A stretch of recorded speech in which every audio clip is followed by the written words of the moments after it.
नमस्कार आपण मानकु YouTube channel को स्वागत। आज वीडियो रे आम आलोचना करवा भारतीय शिक्षा विकास संस्थान अरुण श्रेणी विज्ञान अनुभव और इंद्रिय विकास भाग 1 आमे और आम परिवेश। तेबे चलंतु सूचीपत्र को जीवा। आज आम कौन पढ़ा आलोचना ता विषय करवा। सूचीपत्र देखंतु आमे आज पढ़ा आलोचना करवा फूल फल किए डाके किपरि। तो आपण माने तो जानिथिबे मु कहितली जे भारतीय शिक्षा विकास संस्थान अरुण श्रेणी रे 3 वर्ष प्लस शिशु भाई भौणी माने एडमिशन नहीं थांती। तो तांकर केवल मौखिक परीक्षा ही हेई थाए। तो तांकु केमिति आमे मने रखेइबा ता विषय रे मु आलोचना करिबी।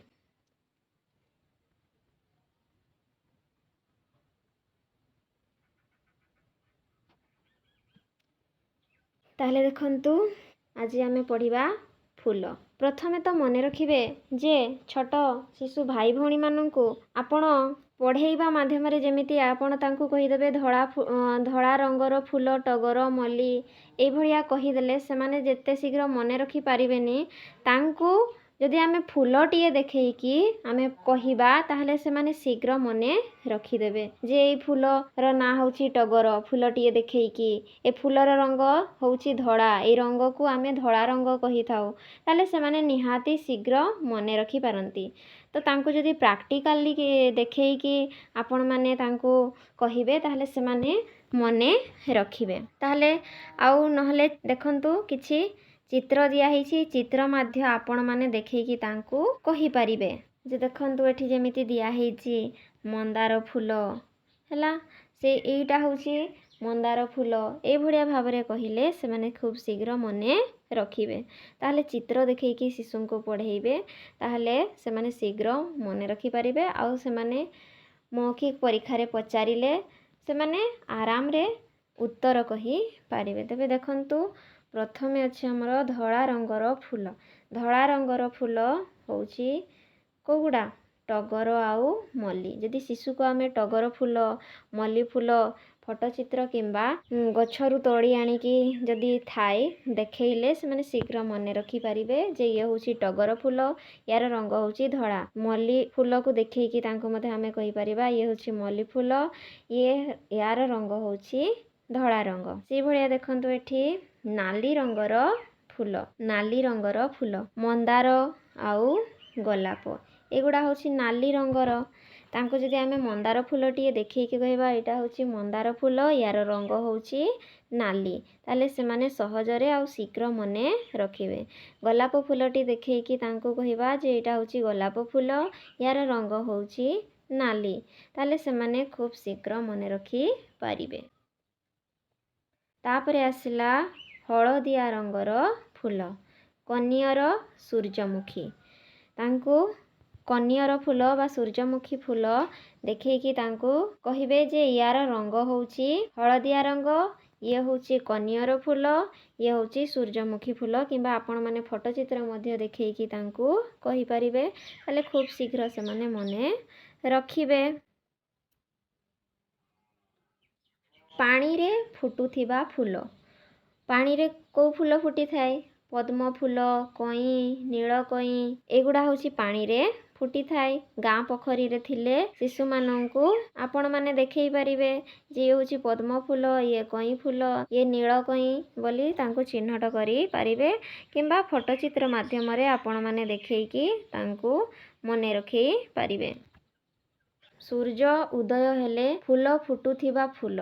सूर्य उदय हेले को फूल फुटी थाए? माने सूर्य उदय हेला माने से फूलटी फुटुथिबा फूल से होची पद्म आउ सूर्यमुखी हला। ए फूल गुड़ा सूर्य उदय हेले फूल फुटी थाए सूर्य किरण बाजिकी। राती रे फुटुथिबा फूल। राती रे को फूल फुटी थाए?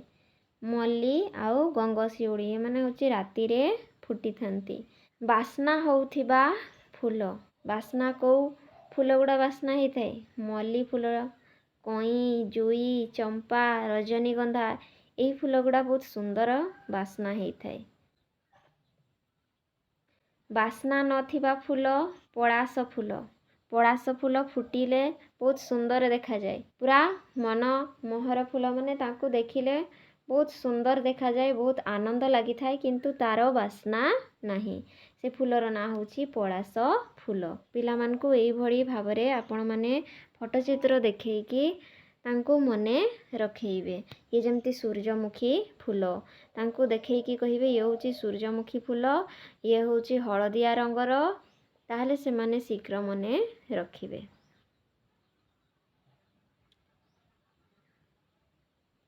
ଫୁଲ ଠାକୁରଙ୍କ ପୂଜାରେ ଲାଗେ ଓ ଫୁଲରୁ ଅତର ତିଆରି ହୁଏ।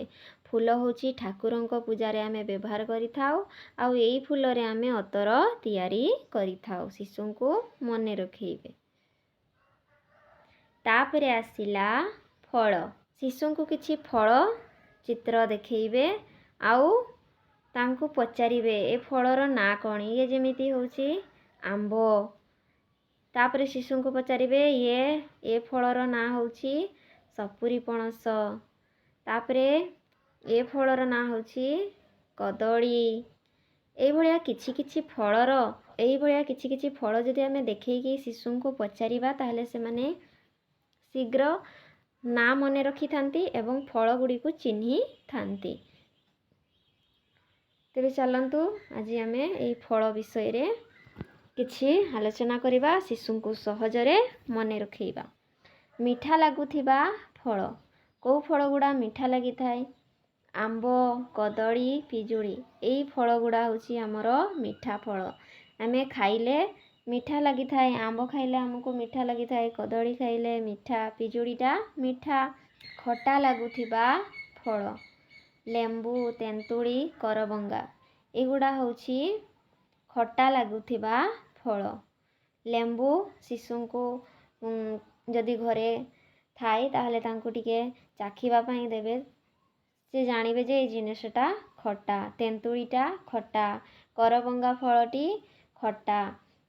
ଚାଖିଲେ ମଧ୍ୟ ସେମାନେ ଜାଣିପାରିବେ, କିମ୍ବା ଦେଖିଲେ ମଧ୍ୟ ତାଙ୍କୁ ଫଟୋ ଚିତ୍ରରେ ଦେଖେଇକି ହେଲେ ତାଙ୍କୁ ଚିହ୍ନେଇବେ ଯେ ଇଏ ହେଉଛି ଲେମ୍ବୁ, ଇଏ ତେନ୍ତୁଳି, ଇଏ କରବଙ୍ଗା ବୋଲି ତାଙ୍କୁ ଚିହ୍ନେଇବେ।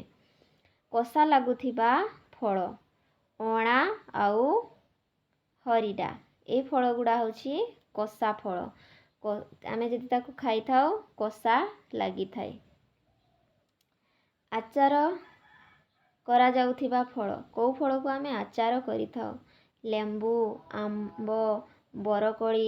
ଏଗୁଡ଼ାକୁ ଘରେ ମଧ୍ୟ ଶିଶୁ ଦେଖିଥିବେ ଯେ ମା' ମାନେ ଆଚାର ତିଆରି କରନ୍ତି। ତାହେଲେ ତାଙ୍କୁ ପଚାରିବେ ଯେ ଆଚାର ଆମେ କେଉଁ ଫଳରୁ ତିଆରି କରିଥାଉ? ଲେମ୍ବୁ, ଆମ୍ବ, ବରକୋଳି। ଏଇଭଳିଆ ଭାବରେ ତାଙ୍କୁ ପଚାରିବେ ଏବଂ ତାଙ୍କୁ ମନେ ରଖେଇବେ। ଠାକୁରଙ୍କୁ ପୂଜା କରାଯାଉଥିବା ଫଳ। ଠାକୁରଙ୍କୁ ପୂଜା କରାଯାଉଥିବା ଫଳ। ନଡ଼ିଆ, କଦଳୀ। ଏଗୁଡ଼ା ହେଉଛି ଆମେ ଠାକୁରଙ୍କୁ ପୂଜା କରିଥାଉ। ମନ୍ଦିର ଗଲାବେଳେ ଆମେ ନଡ଼ିଆ ନେଇକି ଯାଉଛୁ, ତ ଶିଶୁଙ୍କୁ ସେଥିରେ ମଧ୍ୟ ଦେଖେଇ ପାରିବେ ଯେ ଇଏ କ'ଣ, ୟାର ନାଁ କ'ଣ। ୟାର ନାଁ ହେଉଛି ନଡ଼ିଆ। ଆପଣମାନେ କହିଦେଇପାରିବେ ୟାକୁ ଆମେ ଠାକୁରଙ୍କୁ ପୂଜା କରିଲା ବେଳେ ଏଇ ଫଳକୁ ଆମେ ନେଇଥାଉ। କଦଳୀ, ଏଗୁଡ଼ା ହେଉଛି ଆମେ ଠାକୁରଙ୍କୁ ଭୋଗ ଚଢ଼େଇଥାଉ ବା ପୂଜା କରିଲା ବେଳେ ଏଇ ଫଳ ଆମେ ନେଇଥାଉ। ତାହେଲେ ଶିଶୁଟି ଶୀଘ୍ର ମନେ ରଖିପାରିବ।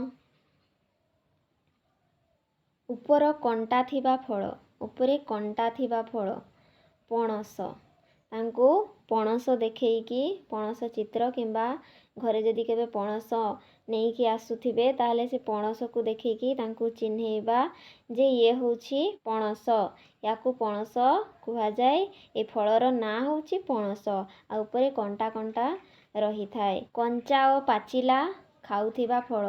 ଯେଉଁ ଗୁଡ଼ାକି କଞ୍ଚା ଓ ପାଚିଲା ଖାଉଥିବା ଫଳ। ଆମ୍ବ, ପିଜୁଳି, କଦଳୀ, ବରକୋଳି। ଏଗୁଡ଼ା ହେଉଛି ଆମେ କଞ୍ଚା ବା ପାଚିଲା ଖାଇଥାଉ। ଆମ୍ବ ଆମେ କଞ୍ଚା ଖାଇଥାଉ, ପାଚିଲା ମଧ୍ୟ ଖାଇଥାଉ। ପିଜୁଳି ମଧ୍ୟ କଞ୍ଚା ଆଉ ପାଚିଲା ଖାଇପାରିଥାଉ। କଦଳୀ ମଧ୍ୟ କଞ୍ଚା ଆଉ ପାଚିଲା ଖାଇଥାଉ। ଆମେ କଦଳୀକୁ ତରକାରୀ କରିକି କଞ୍ଚାରେ ଆମେ ଖାଇଥାଉ, ପାଚିଲେ ଆମେ ଏମିତି ଖାଇପାରିଥାଉ। ସେଭଳିଆ ବରକୋଳିକୁ ମଧ୍ୟ କଞ୍ଚା ବି ଖାଇଥାଉ, ଆମେ ପାଚିଲେ ମଧ୍ୟ ଖାଇଥାଉ। ଉପର ଚିକଣ ଲାଗୁଥିବା ଫଳ। ଉପରେ କେଉଁଗୁଡ଼ା ଚିକଣ ଲାଗୁଥିବା ଫଳ। ଆମ୍ବ ଆଉ ସେଉ। ଏଗୁଡ଼ା ହେଉଛି ଉପର ଚିକଣ ଲାଗିଥାଏ।